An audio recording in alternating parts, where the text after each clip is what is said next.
Vairāki iemesli, kāpēc sieviete atsaka vīrietim seksu. Un, lai būtu ilgstošas, noturīgas un superīgas attiecības, galvenais priekšnoteikums ir regulārs seks.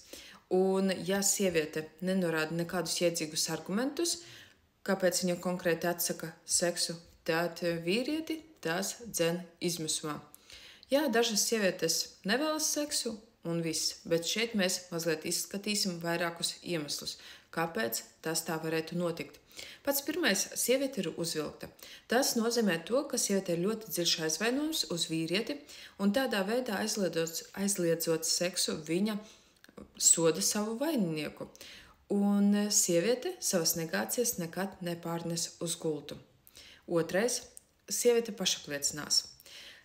Un, ja jau vīrietim tiek atteikts saldais ēdiens, tad sieviete pašapliecinās, sajūtot savu spēku pār stipro dzimumu. Tas nozīmē to, ka ja viņai nav varas citās sfērās dzīves, tad viņa vismaz ir vara pār tātad stipro dzimumu gultā. Un trešais – sieviete manipulē. Tas nozīmē, tas ir tāds visneiedzīgākais triks, tad, kad viņa apmaiņā pret seksu grib gūt kaut kāda sava veida labumu. Ceturtais – sieviete ir garlaicīga.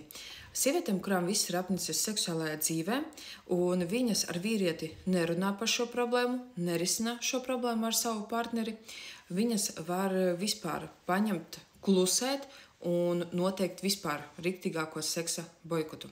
Un šeit vīrietim ir divi varianti. Pirmais variants – vīrietis paņem, ieslēdz pieaugušo filmas, uzliek uz žurnāla galdiņa žurnālu, vai kopā ar sievieti cenšas nopirkt kaut ko aizraujošas lietas, tātad seksa veikalā, lai padarītu lai noņemtu šo garlaicību.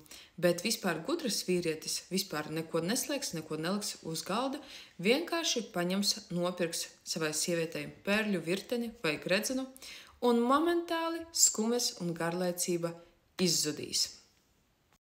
Piektais variants. Sieviete ir nogurusi. Viņa visdrīzāk vēlas pabūt vienatnē, un šeit, ja vīrietis viņu sapratīs, tas nozīmē to, ka viņš viņas dēļ tātad paņems savu libido rokās, un viņš darīs visu iespējamo, lai sieviete izgulētos un atpūstos. Uztaisīs viņai putu vannu, ļaus viņai mierīgi atpūsties un izgulēties.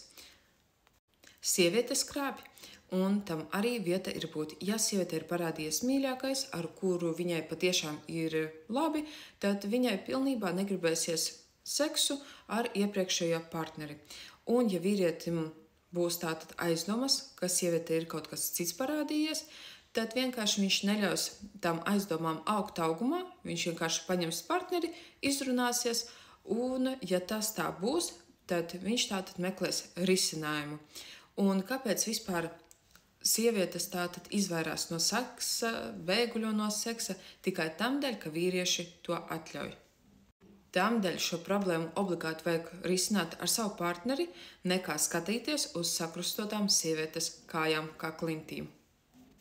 Vēl, protams, ir arī citi iemesli, kāpēc sievietei samazinās libido. Pirmām kārtām tā var būt tehniskā nesaskaņa.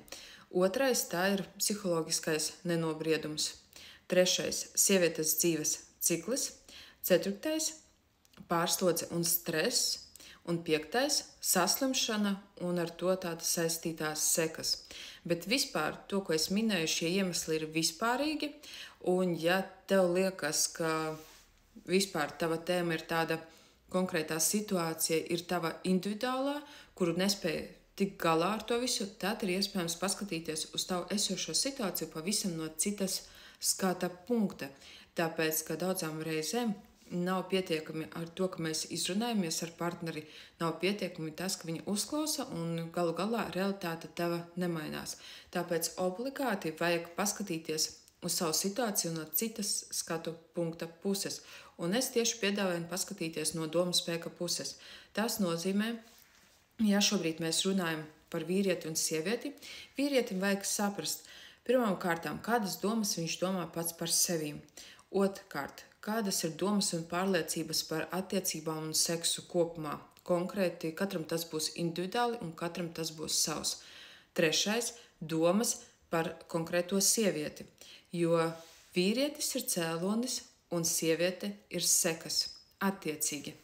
Vīrietim tātad, ja dziļāk vispār visu šo skatās, tad jāmeklē vīrietī. Kāpēc vīrietis rada sev tādu realitāti, kur sieviete negrib ar viņu tuvību, negrib ar viņu seksu? Un ja vēlies šo situāciju izšķietināt dziļāk, tad droši piesakies pie manis uz konsultāciju, rakstot man privāti, un mēs vienosimies par datumu un laiku. Tāpēc dzīvojiet un mīliet savu dzīvi.